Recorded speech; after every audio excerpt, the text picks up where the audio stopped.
Hi and good morning everyone. My name is Nur Amira Batisha binti Madum, and today I will be presenting my project on enhancing workplace safety, training, leadership and performance management at Westa The Art Shop.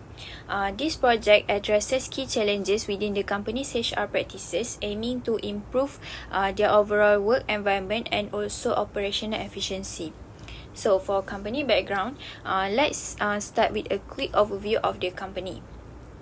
Westa The Art Shop, founded in 1992, is a well-established art materials retailer and also wholesaler in Malaysia.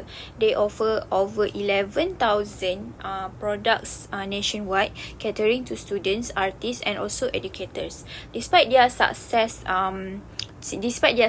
they have been facing several internal HR issues that have impacted employee morale and also their performance. Okay, next slide for organizational structure. Here's a look at the organizational structure of Westa. At the top, we have the academic supervisor, which is Mr. Adi bin Abdul Razak. Below him, I acted as the project manager, and then the company's director, Mr. Sam, and branch manager, Mr. Aaron Lu, lead the daily operations, and also the retail staff plays a critical role in maintaining customer service and operational efficiency. So understanding the structure help pinpoints areas of improvement at different levels. Next, for project background, the project was initiated in response to key HR challenges identified at the Cyberjaya branch of Westa. These issues included first, which is safety gaps. There was no formal safety training or procedures. Next is lack of structured training, which is employees had varying skills and no formal development programs. Third, which is inconsistent leadership. Leadership styles lack consistency and also communication was limited.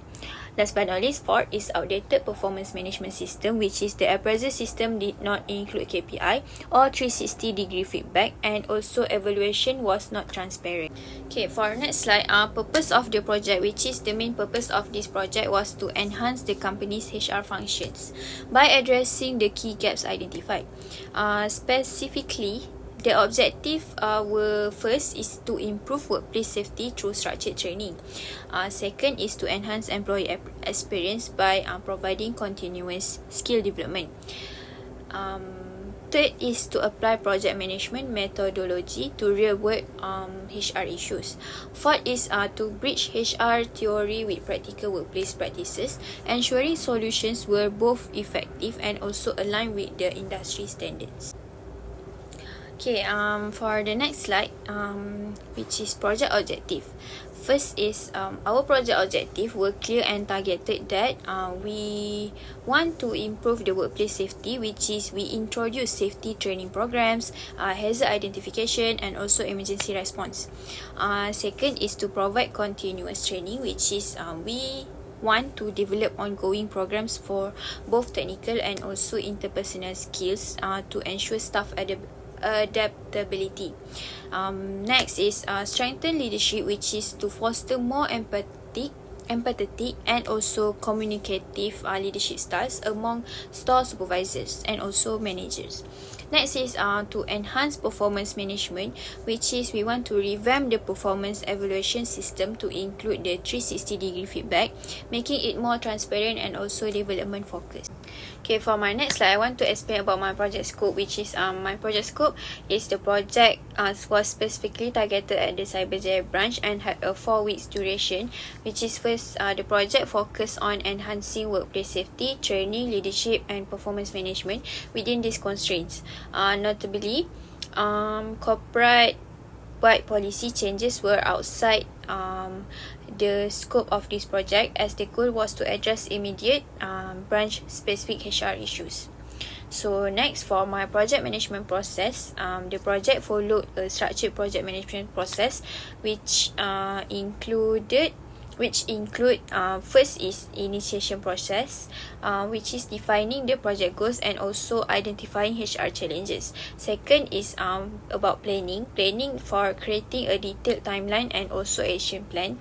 Third is execution, which is implementing the HR interventions, training, leadership workshop, performance feedback system. And fourth is monitoring and controlling, which is to ensure the project stay on track and adjusting as needed.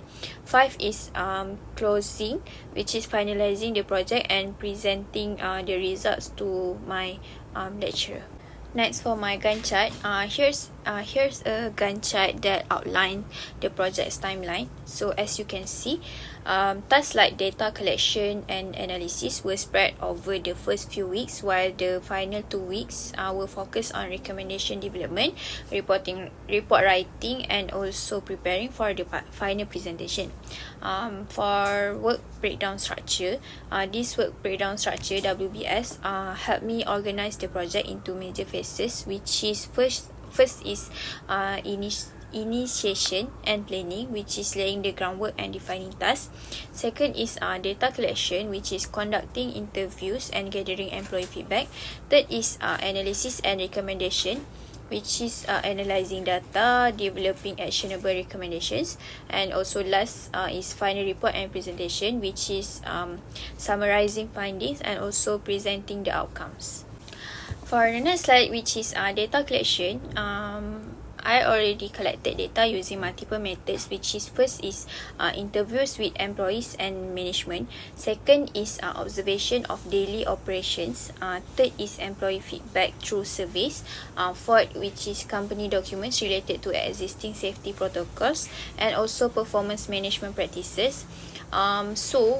This multi-source approach helped ensure the data was comprehensive and provided valuable insight into the current state of HR practice. Next, for my slide 12, workplace safety, which is workplace safety is one of the primary issues identified. Prior to the project, there was first is no formal safety training in place. Second is no emergency, which is no standard operating procedures. Third is low hazard awareness among employees, which is they just don't care about the hazard during working time. So as part of the intervention, I introduced safety training, which covered hazard identification, emergency response, and the correct use of the protective gear, ensuring employees felt more confident and secure in their roles. For the next slide is training. First, the lack of structured training programs was another challenge. Staff skills varied significantly and there were customer service gaps. So I implemented continuous training programs focusing on technical skills and also customer service, which helped employees develop a more adaptable and efficient workforce. Regular training also contributed to employee satisfaction and also engagement. Next, for leadership was another area for improvement. There was inconsistent leadership, limited communication, and employees expressed a desire for more guidance from management. So I provided leadership training focused on empathy, communication, and also emotional intelligence, enabling supervisors to be better engaged with their teams, and also lead in a more inclusive, transparent manner. Next, for performance management, the performance management system was outdated and also lacked transparency. So there were no KPI or 360-degree feedback mechanism in the Westar shop. So I introduced a new 360-degree feedback system that included input from peer, supervisor, and customers, ensuring a more balanced and objective evaluation of employee performance. Last but not least, the conclusion.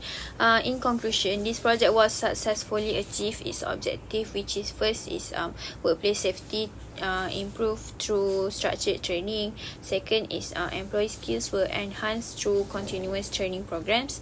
Third is leadership became more empathetic and also communicative. Fourth is the performance management system became more transparent and also equitable. So these interventions have fostered a safer, more engaging and high-performing workplace. So the next step for Westar is to sustain these changes and potentially expand them across other branches. That's all from me. Thank you.